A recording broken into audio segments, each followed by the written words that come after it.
some feedback as to whether or not it's worth doing or not.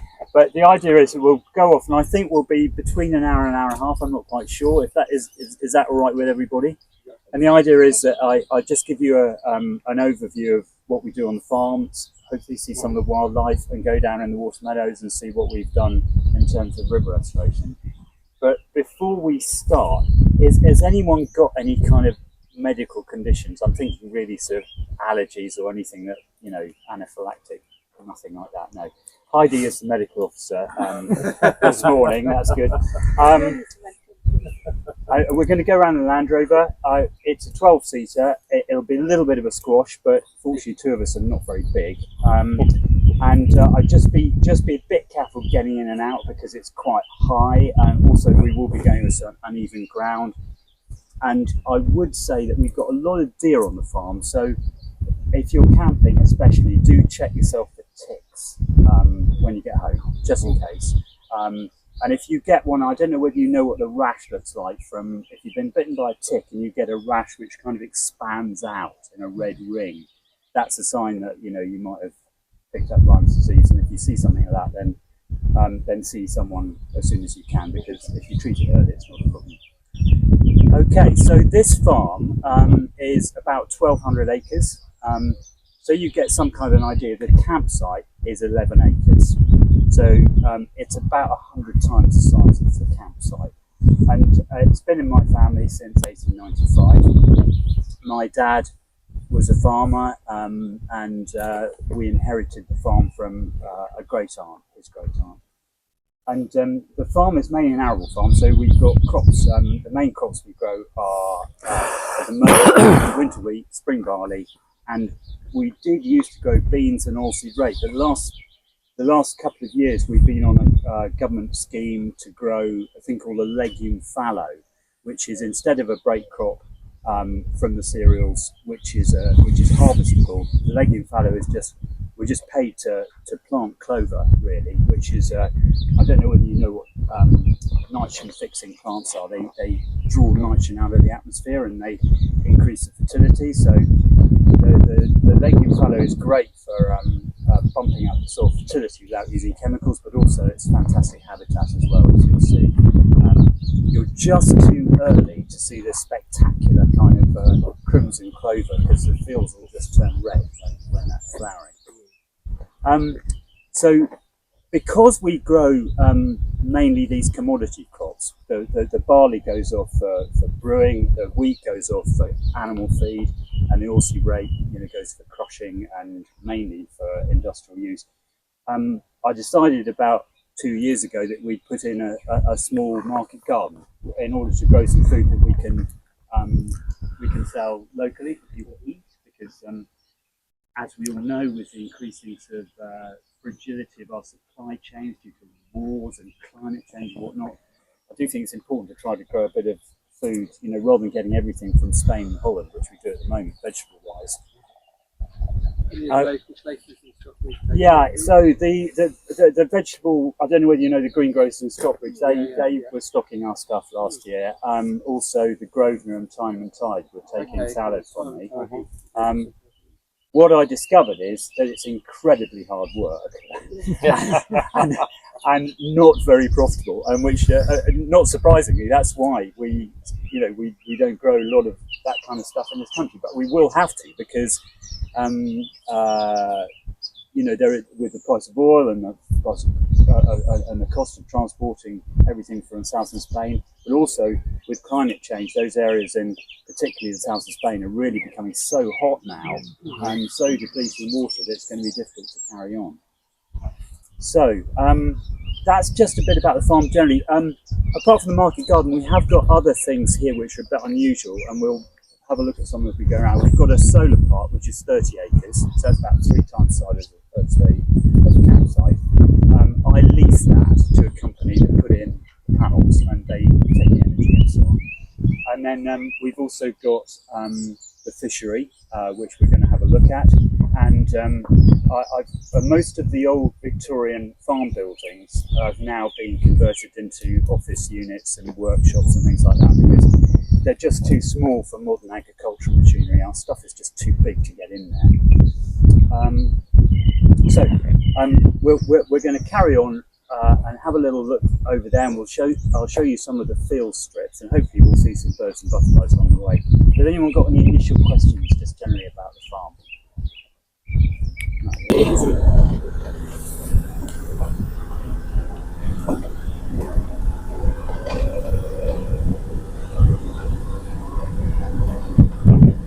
Looking at here is winter wheat.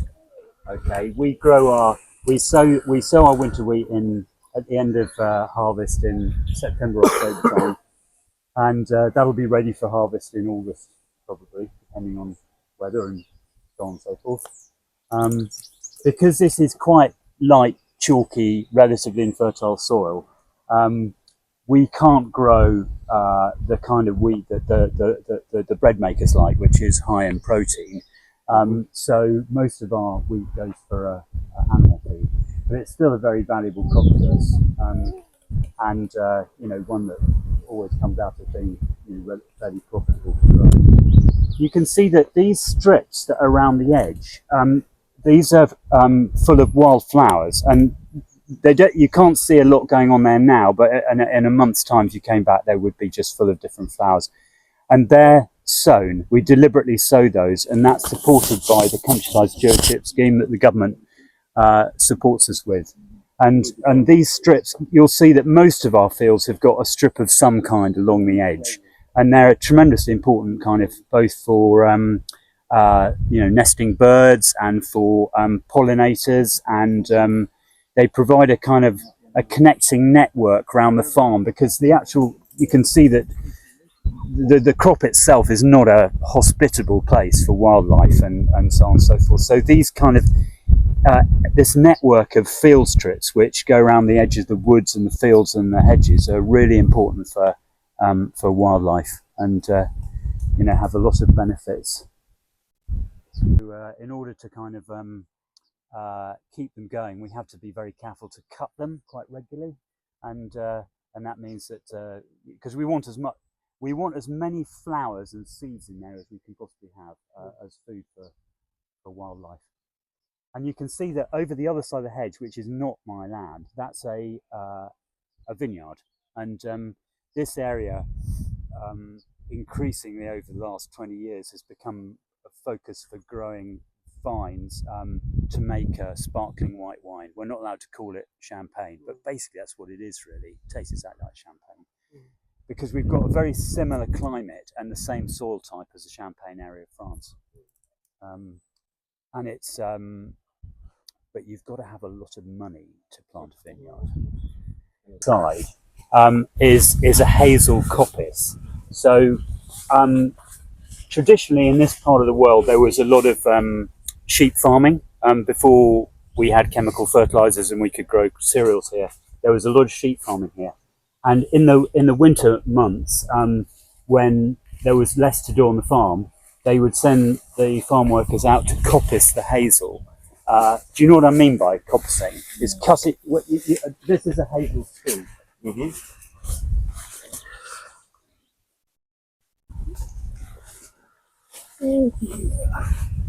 See, this is the bottom here. That's called a stool, and it's when the hazel was planted, it was cut down quite soon, and then it produces all these poles. And these poles are terrifically useful. They used to be used for hurdles for containing the sheep. So this was also a crop that was used in farming, and it's planted up. This is mainly planted up with hazel and with what we call oak standards. So the oak's in there as well. But it's actually a fantastic habitat. If you coppice the hazel on a 7-year cycle, you end up with these open bits in the wood, which are really good for the butterflies. The butterflies like it when the sun comes in. So hazel coppice, which is not really very economic nowadays to maintain it, but we do periodically coppice this bit because it's quite small, and because it's really good for wildlife to open it up. Woods that have become enclosed, where there isn't any understory, have far fewer animals and plants in them than the woods that are kind of open and where there's sunshine actually hitting the floor. So yeah, it's quite a valuable little bit of woodland. This. We don't have a lot of woodland, ancient woodland. Most of the woods that you can see up the top there were planted by my dad in the 1960s, really for pheasant shooting, for pheasant hunting. Before that, there were very few woods, but this little bit here is called Dibden Bottom, and this is a bit of ancient woodland, and you can tell that because you wouldn't have bluebells in there otherwise. Bluebells are an indicator of ancient woodland, and so it's not been, you know. I love names like that. Yeah, he called it different. God knows. I mean, you know, all our fields and woods have names. Really? Yeah, and I mean, because you have to be able to tell the track driver, right, Charlie, you need to go to Dibden this morning to do planning or whatever. So they've all got that's 40 acres. This is called Robury Wood, and over the top there we call the Down where it's high up, and this one is called this is full of things. But some of them, Dibden, I don't know. I think Dibden, anyway, it probably goes back quite a long way. Same process, everything's got to have a bit of a name. Anglo-Saxon charts, everything wasn't mapped out. Right, okay.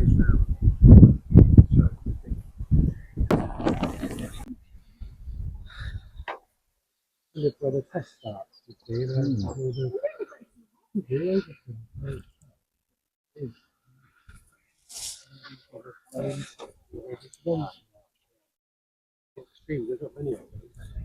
So this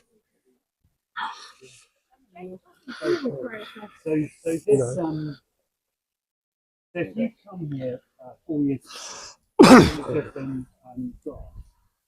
This didn't exist. So this is a completely artificial river but we've created it specifically in order to maximise the possibility of trout and salmon breeding here, but also for the birds and so on and other invertebrates. And so the tree is intentional. The tree deliberately put there. And not many people know this, but actually fish live in trees.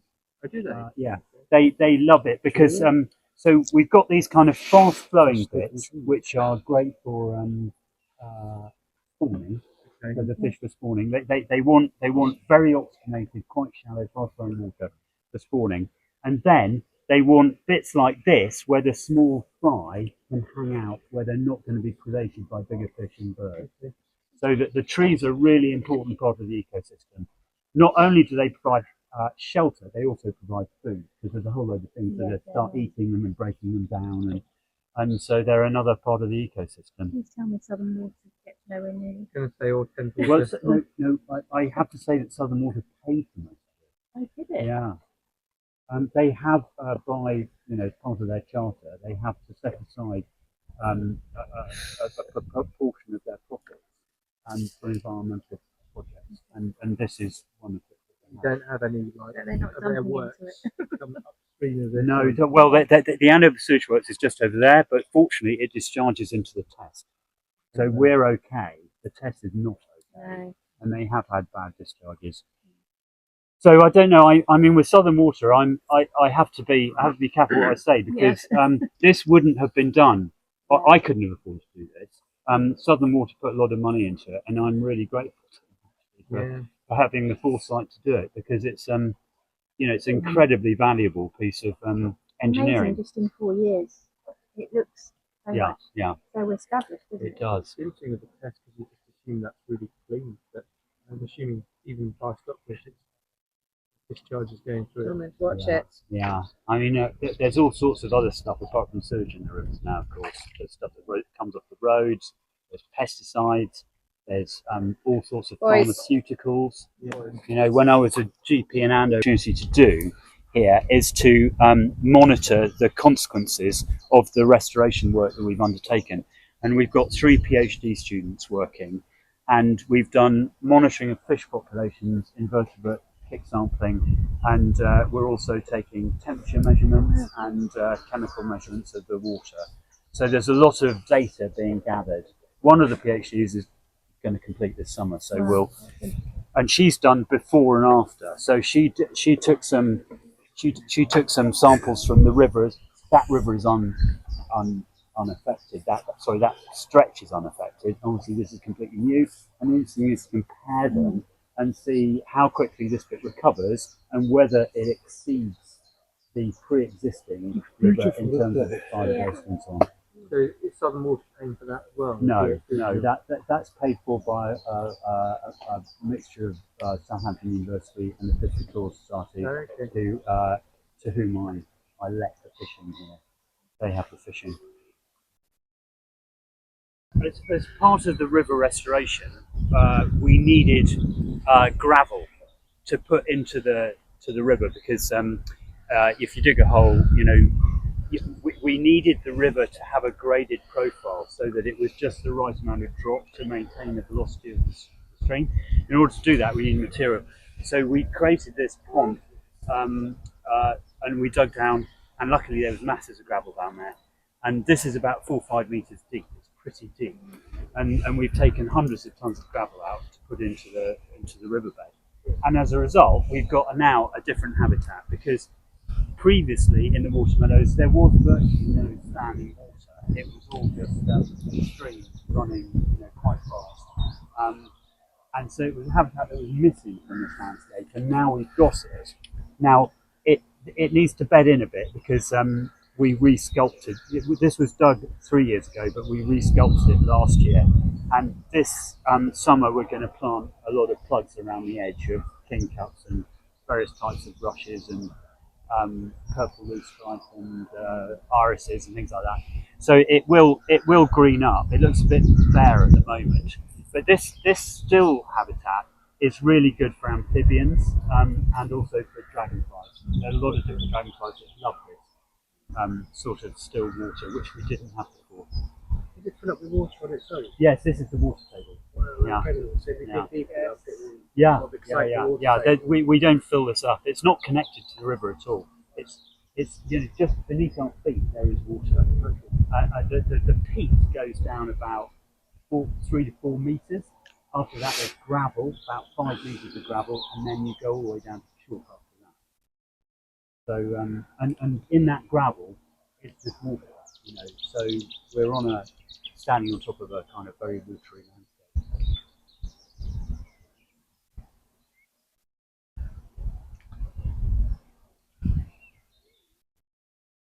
That is cuckoo wood, and sometimes I didn't hear the cuckoo there this year. I did a different wood, but that's where I'm going.